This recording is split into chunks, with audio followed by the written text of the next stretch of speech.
அனைவருக்கும் வணக்கம். நாராயணபுரம் அப்படி ஒரு சிற்றூர். அங்கே குணசீலன்னு ஒரு செல்வந்தர். சில பேருக்கு செல்வம் இருக்கும், படிப்பு இருக்காது. சில பேருக்கு படிப்பு இருக்கும், பணம் இருக்கும், பக்தி இருக்காது. ஆனால் இது மூணுமே சேர்ந்த ஒரு ஆள் குணசீலர். அவருக்கு ஞானசேகரன் ஒரு பையன். அந்த பையனுக்கு பக்தியே கிடையாது. தெய்வ பக்தினா என்னென்ன தெரியாது. அவன் நல்லா படிச்சுன்னு வரான்.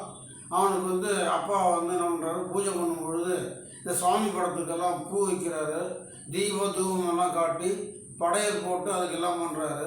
அவன் ஒரு நாள் கேட்குறான், ஏப்பா இதெல்லாம் பண்ணுறீங்க, ஏன் சாப்பிடுதா அப்படின்னு கேட்குறான். அதுக்கு ஒரு நேரம் வரும், அந்த நேரம் வரும்போது நான் உனக்கு சொல்கிறேன் அப்படின்னு சொல்கிறாரு. அப்படி சொல்லிட்டு இருக்கும்போது ஒரு வாரம் கழித்து அந்த ஊருக்கு ஒரு யோகி வர்றார். அந்த யோகி வந்திருக்காருன்னா கிராம மக்கள்லாம் வரவேற்று எல்லாம் ஆசீர்வாதம்லாம் வாங்கினாங்க. பணிவான வணக்கம், எங்கள் வீட்டுக்கு நீங்கள் ஒரு 2 நாள் இருந்து என்னுடைய பிள்ளைக்கு கொஞ்சம் பக்தி இல்லை, அந்த ஸ்ரத்தையை நீங்கள் உருவாக்கணும்னு சொல்கிறாரு. போய் தங்கி இருக்கும்போது இந்த பையனை கூப்பிட்றாரு. நீ எப்படி இருக்க, என்ன பண்ணுற, எப்படி படிக்கிற, ஒரு சந்தேகம் இருக்குது சாமி அப்படிங்கிறான். என்னன்னு கேட்குறாரு. எங்கள் அப்பா பூஜையெல்லாம் பண்ணுறாரு, படத்துக்கு பூவெல்லாம் போட்டு புஷ்பம் போட்டு எல்லாம் செய்கிறார், கற்பூரம் ஏற்றி எல்லாம் பண்ணுறாரு. ஆனால் அந்த சாமி ஒரு நாள் கூட சாப்பிட்றது நான் பார்த்தது. கண்ணாடி கதவு இருக்குது அப்படிங்கிறான். அந்த கதவை திறக்க முடியுமான்னாரு.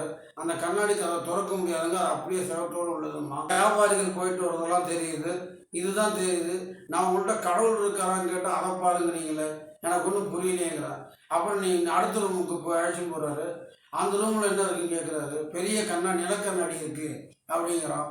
அந்த கண்ணாடியில் போய் நின்று பாருங்கிறாரு. பார்க்குறான்.